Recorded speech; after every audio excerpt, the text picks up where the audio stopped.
The Tao means that which is absolutely basic.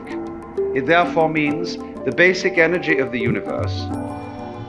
It means what you are really, your true self. But in just the same way as you can't bite your own teeth, and in just the same way that you can't look into your own eyes without using a mirror, you cannot define your real self.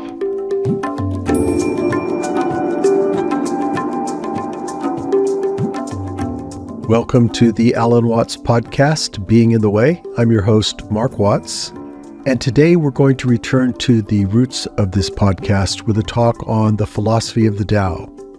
For those of you that recall, we were originally exploring some of the materials that he'd recorded at Esalen Institute from the seminars Being in the Way and also Taoist Way of Dropping Out from Karma early in the podcast.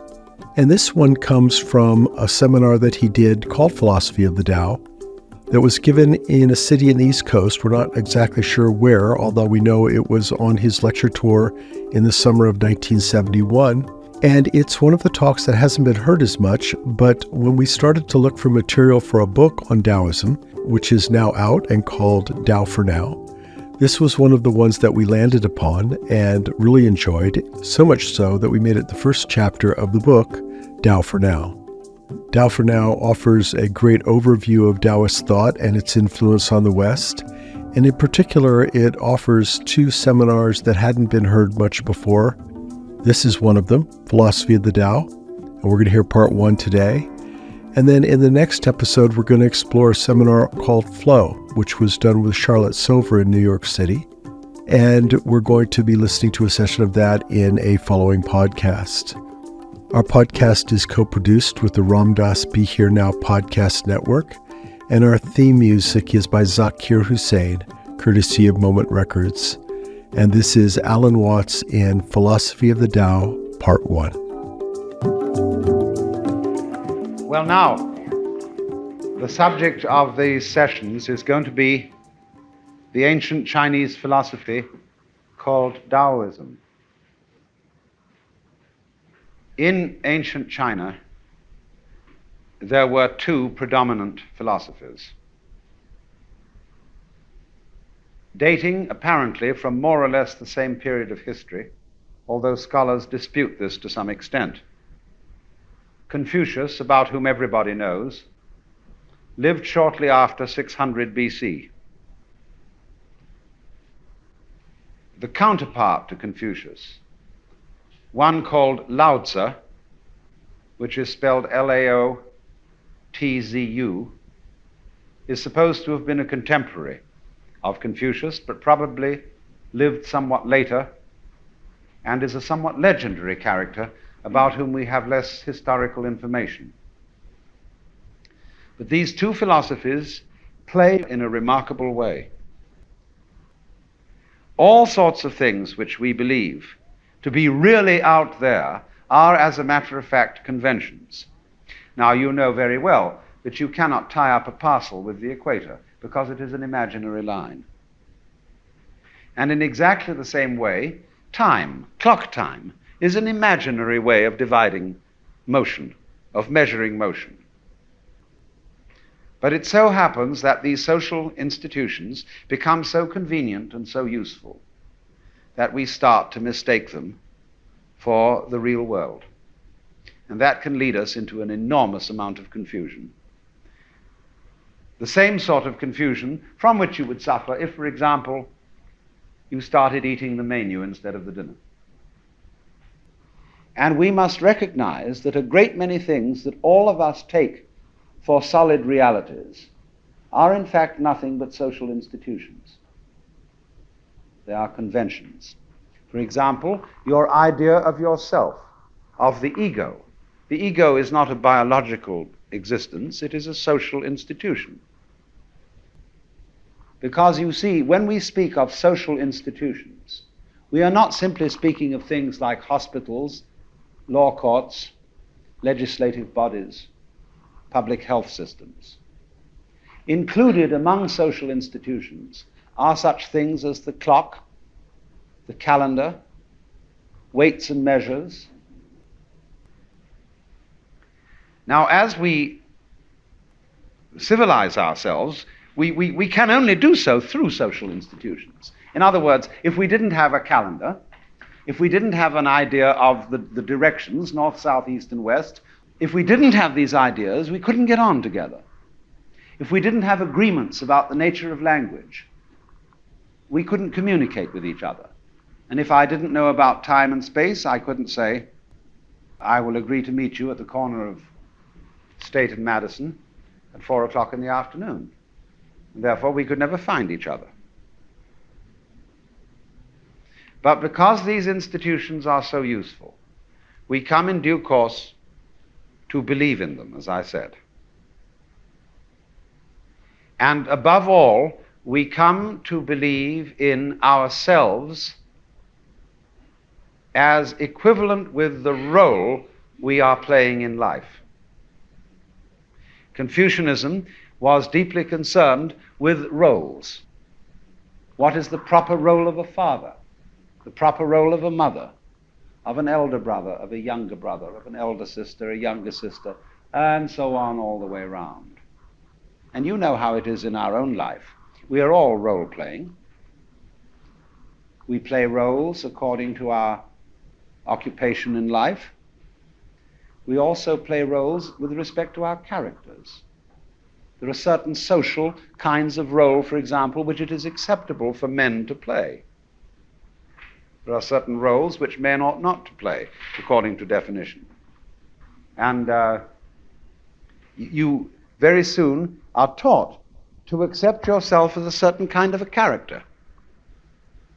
You are told who you are. For example, you may remember as children when you went out to play with other children and you came home mimicking the mannerisms of some other child. And your parents being disturbed by this because they said, that's not you, Johnny, that's Peter. Because everybody wants to identify you and tell you who you are. And this grows and grows as you go through life. More and more people are trying to identify you. Like they say, are you a Republican or are you a Democrat? Are you a Presbyterian, Episcopalian, a Baptist, a Roman Catholic? Come on now, what are you? Give, tell us. And people, in other words, persuade you into accepting certain roles. And it's so effective, this, because you eventually come to believe in it all. The Chinese devised, however, a philosophy for those who came to this point. And it is, as I said, the counterpart of Confucianism. And it's called Daoism. This character in Chinese is pronounced Dao. T-A-O. You would think it was pronounced Tao or Tao, but we've Romanized Chinese in such a way that only those in the know can decide how it's pronounced. We should have spelled it D-O-W, you see, but it's T-A-O. And this character here means the course of nature, the way, the flow of things. And so this is the philosophy of the way of nature. Now, I must start out by saying that Tao cannot be defined. You may think it's rather strange that I'm going to talk about something concerning which nothing can really be said. The book that is basic to Taoism, called the Tao Te Ching, that is the book of the way and its power, starts out by saying, the Tao which can be described or spoken is not the eternal Tao. And then he goes on to write a book about it, which you may think rather illogical. But this is something very important to understand, that the Tao means that which is absolutely basic. It therefore means the basic energy of the universe. It means what you are really, your true self. But in just the same way as you can't bite your own teeth, and in just the same way that you can't look into your own eyes without using a mirror, you cannot define your real self. The hand can't catch hold of itself. The tip of the finger can't touch the tip of itself. And therefore, I'm sorry, But we cannot make an object out of what we really are. And that is why any conception of who you really are that you may entertain is wrong. So if you think of yourself as an ego, that is to say, as a separate center of consciousness and action that is somehow closed up in a bag of skin, this is a false conception. You are not that. You are pretending to be that. You are playing at that. But what you really are utterly escapes definition, and therefore comes under the category of something metaphysical, that is to say, beyond physis, beyond nature in the sense of what can be classified, what can be described, what can be put in a box and said it's either animal, vegetable, or mineral, it's either long or short, black or white, temporal or eternal. Any category you choose to apply is inadequate to this. So do you mind if we start out with something we can't say anything about at all? But it's fundamental. You see, look, it's like, what's the color of your eyes? I don't mean the iris, I mean the lens. We say it has no color. It's transparent. But you see, the perception of all colors whatsoever and all shapes whatsoever depends on that transparent lens. So then you might ask, what is the nature of consciousness? No one can say, because it is common to all experiences, and there's no way of isolating it. What is the color of space? It's the same question. Or take when you listen to a phonograph or the radio. Everything that you hear, all the human voices, all the noises of different instruments, the drums, and anything, they are all vibrations on a diaphragm. But nowhere does the radio announce that this that you are hearing now is nothing but vibrations on a diaphragm. That is basic to everything heard, and it's taken for granted. So in exactly the same way, the Tao is the basis of everything that goes on, is taken for granted. It is as necessary to everything that happens as the diaphragm is to the news on the radio, etc. But we ignore it because it's common to everything. Every experience, it's the basis of it, therefore we don't notice it. You don't notice anything for which you can't see a limit. And so we can't think about it. But the point is, it's very important to understand that you are it. And if you discover that, there is a way of experiencing it, which we will go into later. You become, what shall we call it, liberated. You're no longer taken in by the game that you are playing, which is that I am this particular ego that came into this world and will eventually be swallowed up by death, and that will be that. You see through that game, and you know that is an illusion, or however a convincing one. So this is basic.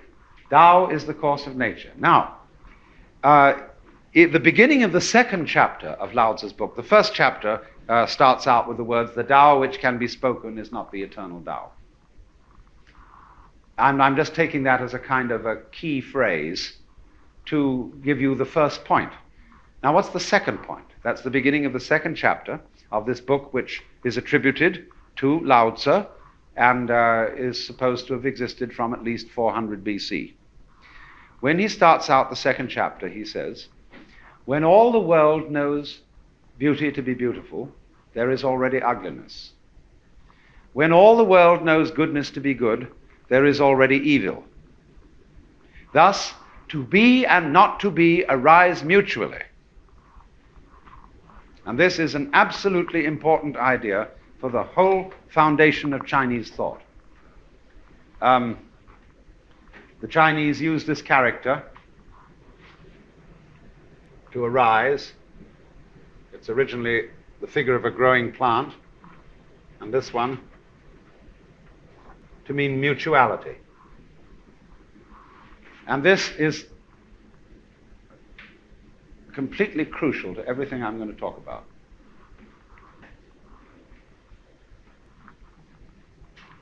Do you see that you can't have a front without a back? That you can't have a top without a bottom?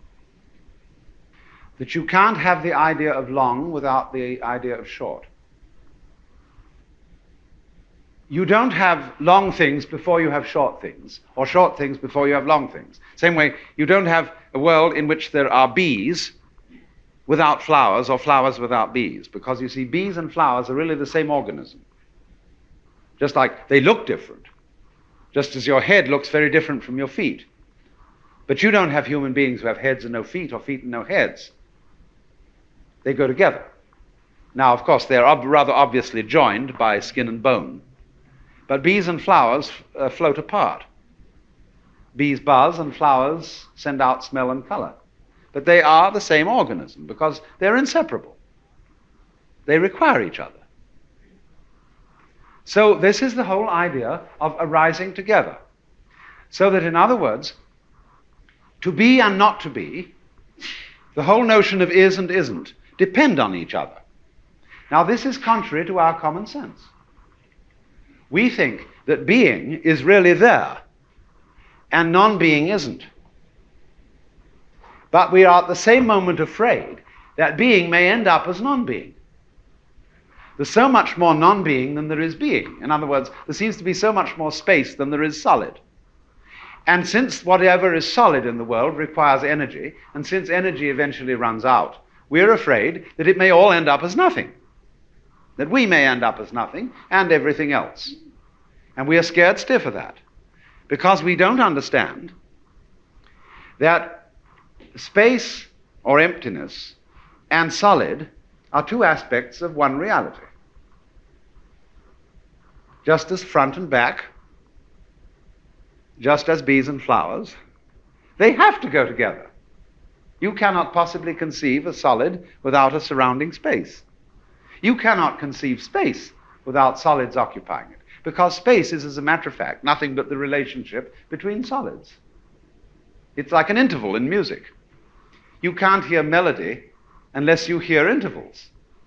But the intervals aren't there, there are the tones. The intervals are in a way an illusion. But the hearing of intervals, that is to say the steps between tones, is absolutely necessary for being able to hear melody. If you don't hear the intervals, you only hear a succession of noises. You are then tone deaf or tune deaf.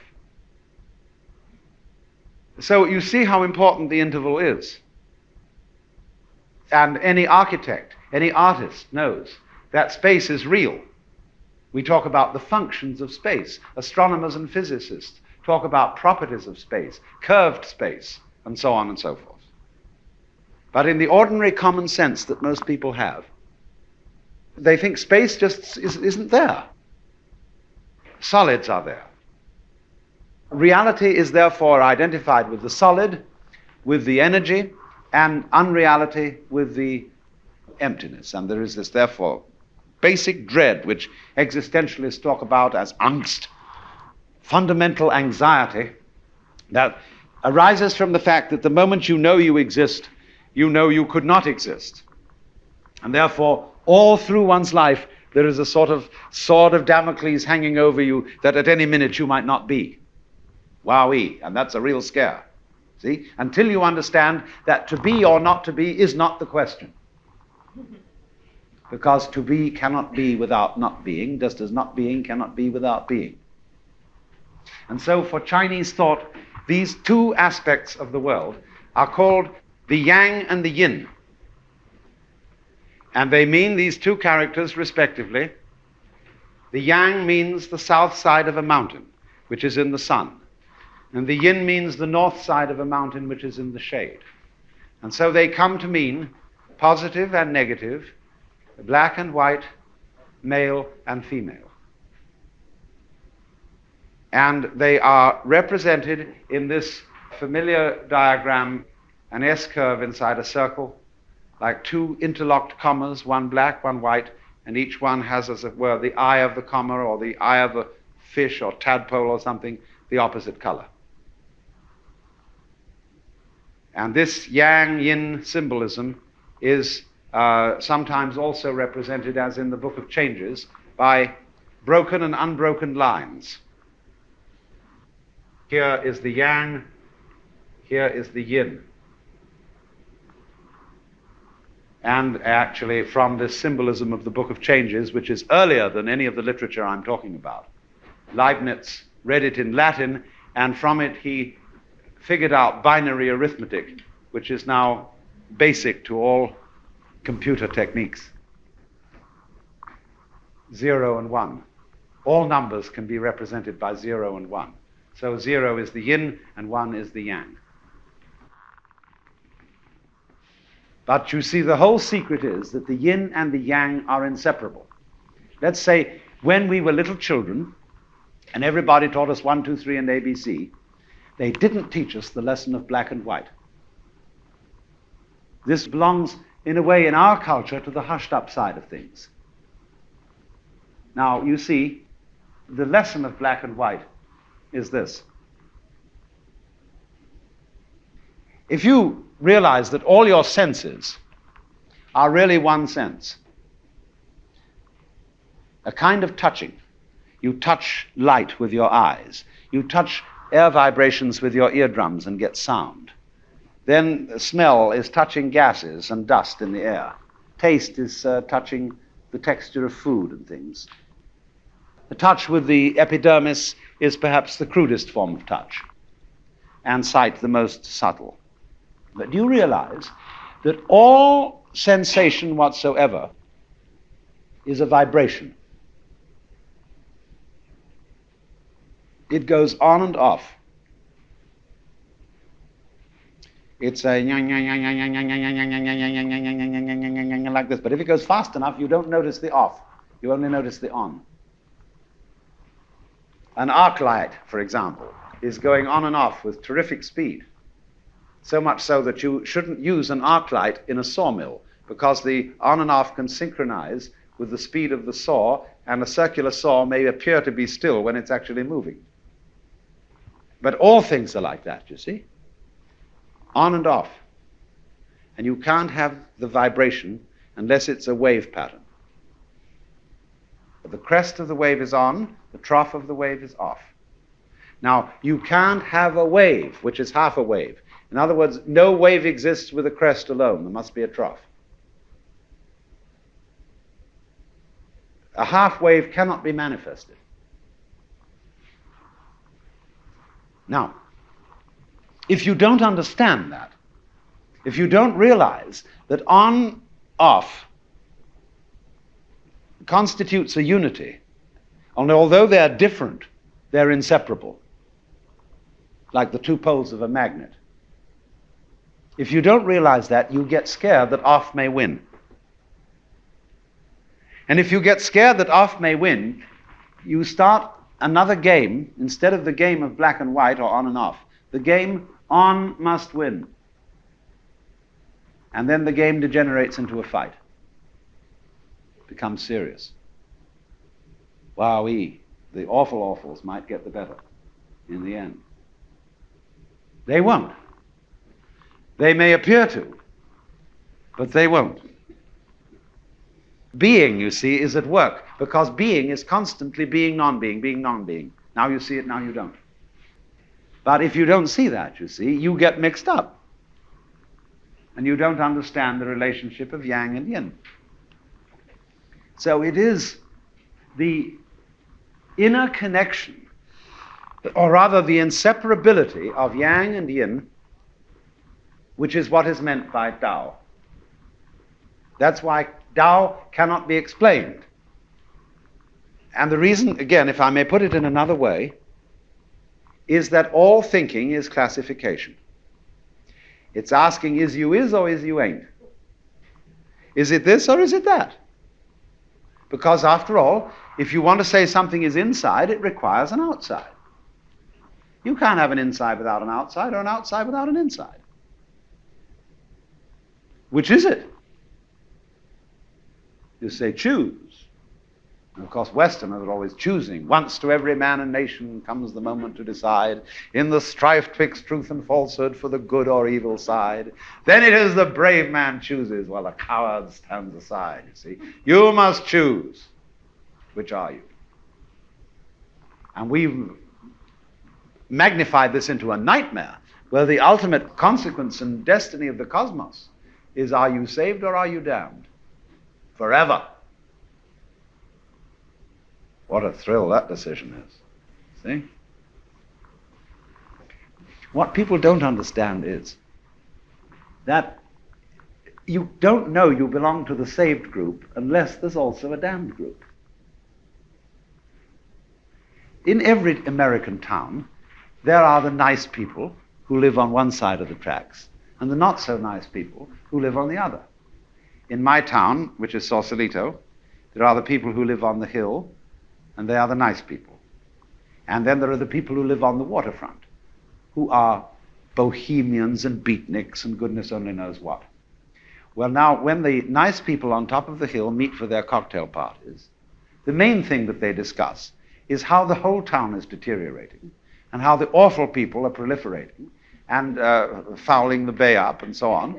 And they feel that this boosts their collective ego because they know they're the nice people. Meanwhile, the bohemians and beatniks get together at their parties and they play like they're the real in-group, because all those squares and bourgeoisie who live up on the hill are engaged in a business rat race, doing work which is of no interest in order that they may buy toy rocket ships and have wall-to-wall carpets and horribly clean houses and may be snobbish. And so they, bohemians and beatniks, boost their collective ego, you see, by arguing against the people on top of the hill. What neither side realizes is they need each other, because you don't know who you are if you want to belong to an in-group unless you define an out-group. It is the same with philosophy. There are only two kinds of philosophy in all the history of philosophical debates. One side is called prickles and the other is called goo. And prickles people are people who like things to be sharp and clear and definite. And they are the sort of people who become scholars and engineers and scientists, the type that always like clear statistics and discipline and everything well in order. And they look upon other people who they think are vague and sloppy and who are romantic and so on and unrealistic and wishful. And they say, ugh, you're just goo. Well, the goo people turn around and say to the prickles people, why, you're just bones. You just rattle. You've no skin on you. You know the words, yes, but you don't know the music. You have no finer feelings. And so this goes on forever. Prickles people want to believe that the ultimate constituents of the material universe are particles. Goo people prefer to think of it as waves. In classical philosophy, prickles are nominalists, goo are realists.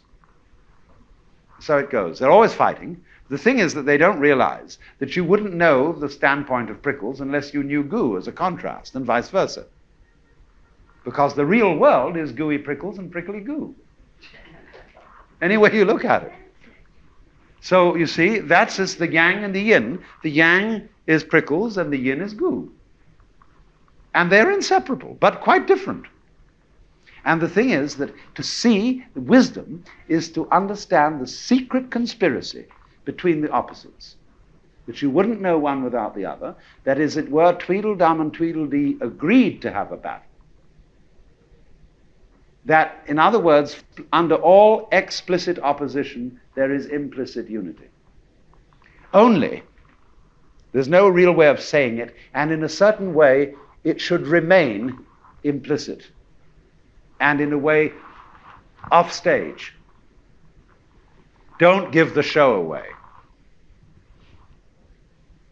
So you might say to me, well, why are you talking about this?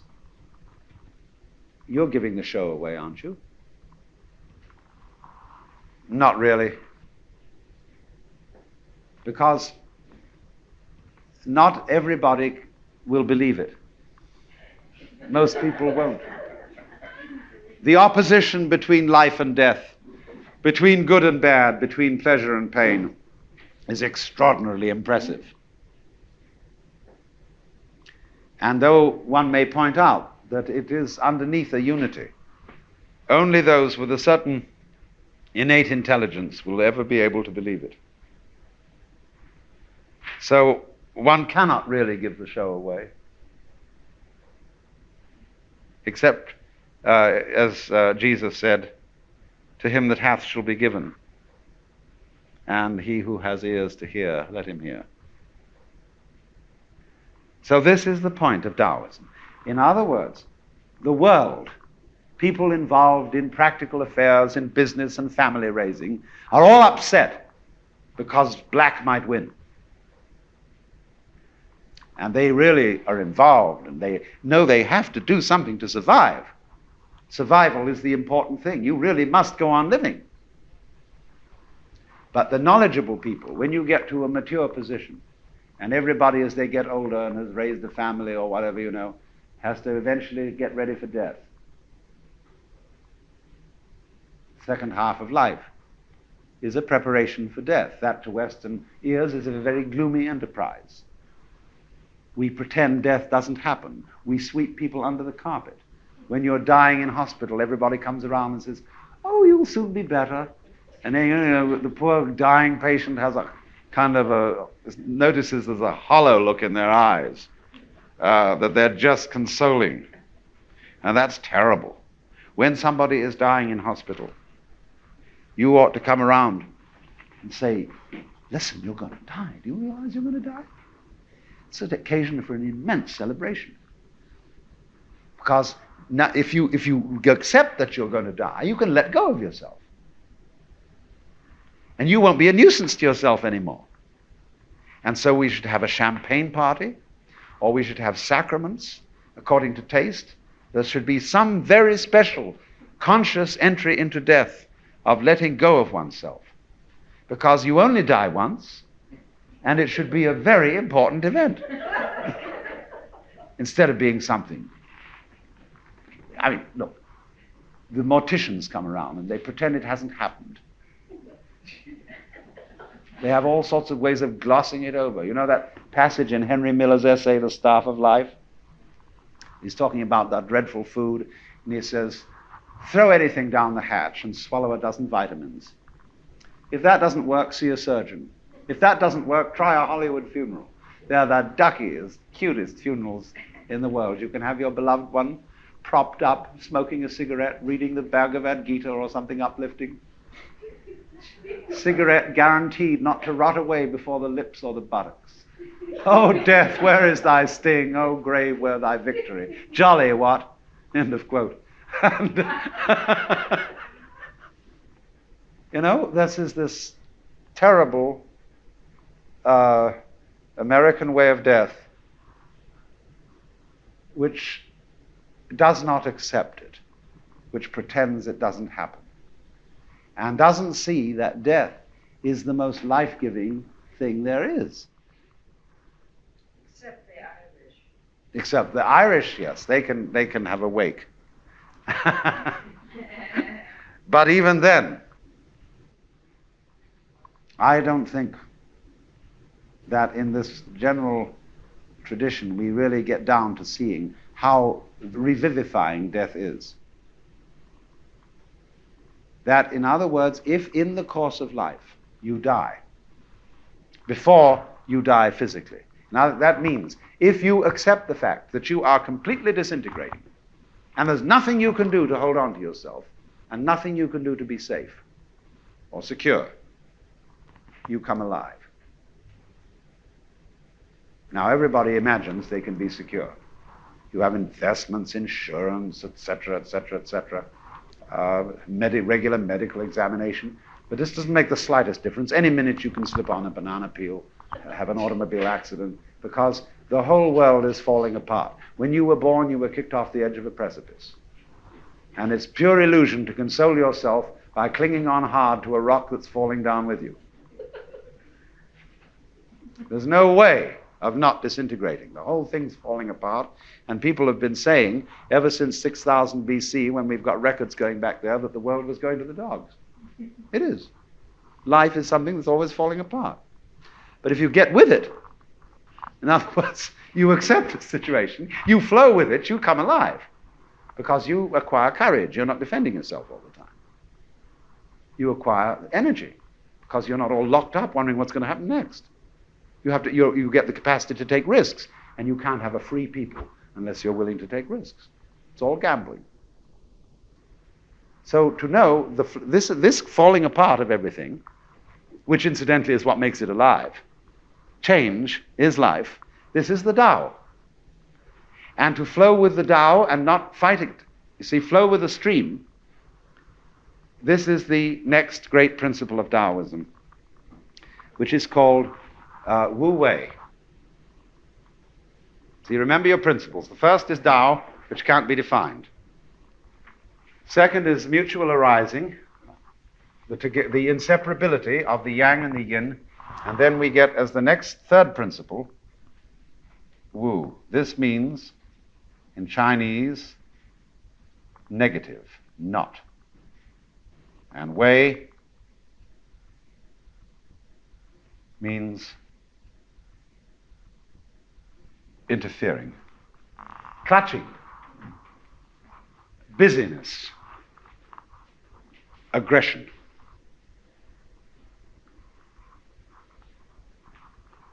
So the principle whereby a person may come into accord with the course of nature is by Wu Wei, not clutching. It's sometimes translated not doing, but in English that is misleading. It's sometimes the right translation. But Wu Wei means not acting against the grain of nature, acting in accordance with it. And the best possible example of Wu Wei is the art of sailing. You see, it's much more intelligent to put up a sail than to use oars, because you don't have to work so hard. So a higher form of intelligence would erect a sail. A lower form would just row. But when you sail, you cannot sail directly against the wind. If you want to sail in a direction contrary to the wind, you must tack. So in the same way, if you get caught in an overwhelming current when you're swimming, you can't turn round and swim against it. You'll drown in a hurry that way. But what you can do is you can swim with it and edge out. So this is the basic philosophy of what is called in Japanese Judo. Do is the Japanese way of pronouncing Dao, the gentle way. And in Judo, you overcome a violent opponent, not by direct opposition, but by using the opponent's strength to bring about his own downfall. So you know there's a basic kind of Judo slow motion stuff that's called Juno Kata, which exhibits the fundamental ideas of Judo. And the first lesson in Juno Kata is that there are two people, the attacker and the defender. And the attacker does this. And the defender, you see, he's coming straight at you with a blow. The defender, instead of pushing him away, does this. He, in other words, pulls the hand in the direction it's going and has the opponent off his balance. So that's the fundamental thing. Go with it. So a clever artist, when he is using wood, he studies the grain. And he looks at the grain in a block of wood and asks, what does it want to be? There was a competition some years ago in sculpture at the Art Institute of Chicago. And it was won by a woman. The competition consisted in each contestant being given a square foot, a cube, of plaster of Paris. Do something with it. And this woman looked at it and said, it is entirely indifferent. It has no texture. It doesn't want to be anything. So she picked it up and flung it on the floor. Then it was all chipped and full of cracks, and she looked at it again. Then she decided that it wanted to be something. She saw in those cracks and chips a form, and she brought out that form and won the competition. So great potters don't simply impose their will on the clay. They feel the texture of the clay, and they have the sense that when they throw a pot on the wheel, the pot grows of itself. And when you perfect the writing of these characters, you get the sensation that the brush is doing the work. When you skillfully make music, you feel that the music is singing through you. There was an occasion once when a great choir master in England, Sir Walford Davies, was with the former Archbishop of Canterbury, William Temple, who was a great theologian. And he was training a choir of working men, factory hands or something, in singing. And he first gave them some hymn to sing that they all knew very well, and because they wanted to impress the Archbishop, they sang it with utmost vigor, and it sounded terrible. So then he got a professional choir, which he had there, to sing the same hymn, so that they could really listen to it. Now, he said, I want you to sing it again. But look, one point I must make clear is you must not try to sing it. Don't try. All you have to do is to think of the tune and let it sing itself. And then they did very well. And he turned to the Archbishop and said, that's good theology, isn't it? I got the story from the Archbishop. So apparently he approved. So this is the principle of Wu Wei. We have all kinds of common expressions like roll with the punch, things like that, like Shakespeare saying there is a tide in the affairs of men which taken at its flood leads on to fortune. We have an innate folk wisdom which realizes that this is a fundamental principle. So whereas the emphasis in the Confucian tradition in China is on interference to a large extent, keeping things in order. There's a certain anxiety about the whole thing. The emphasis of Daoism is to trust in the course of nature, about which I have to tell you two Chinese stories. One is that a farmer, both about farmers and their sons. One evening, the farmer's son came in very, very late from the fields after all the rest of the family and was late for dinner. And they said to him, what have you been doing? Oh, he said, I've been helping the corn to grow. Next morning, when everybody got up, they found that all the corn was dead. Because what he had done late the night before was that every new shoot of corn, he had pulled it up a little to make it higher. Another story that is told is about the farmer who lost a horse, ran away. And all his friends came round, said, that's too bad. And he said, maybe. The next day, the horse returned, and it brought 7 wild horses with it. And they said, my, that's great. And he said, maybe. The next day, his son, in attempting to train one of these horses, was thrown and broke a leg. And everybody came around and said, oh, that's too bad. And he said, maybe. The next day, the conscription officers came around and rejected his son because he had a broken leg. And everybody came to congratulate him and said, isn't that great? And he said, maybe. So you see, this farmer was with the course of things. And he knew it goes this way and it goes that way. It goes up and it goes down. Because if it didn't go down, you would never know you were up. And if you try to be permanently up, or always right, you're trying to arrange everything in this room so that everything is up and nothing is down, or that everything's on the front and there's no back.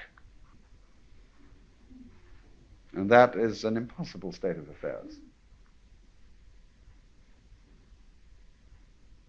Well, now those, I'm going to stop here because I don't want you to take in too much at once, or to try to. Just to rehearse it, we've discussed essentially 3 principles. The one that we can't discuss at all, because that's basic, that's the Tao. The next is the principle of the mutuality, the interdependence of the opposites, that they are different but inseparable. And that goes, of course, for you as self and the world as other. You can't understand what you mean or sense or experience as self without the contrasting sense of other. That means self and other go together. They're really one, but they look different. And the third principle is the Wu Wei, the art of coming into accord with the course of nature by flowing with it and not resisting it, not trying, in other words, to make white exclude black or black exclude white. Now, all that's very simple, but I'm sure it will create lots of questions in your minds.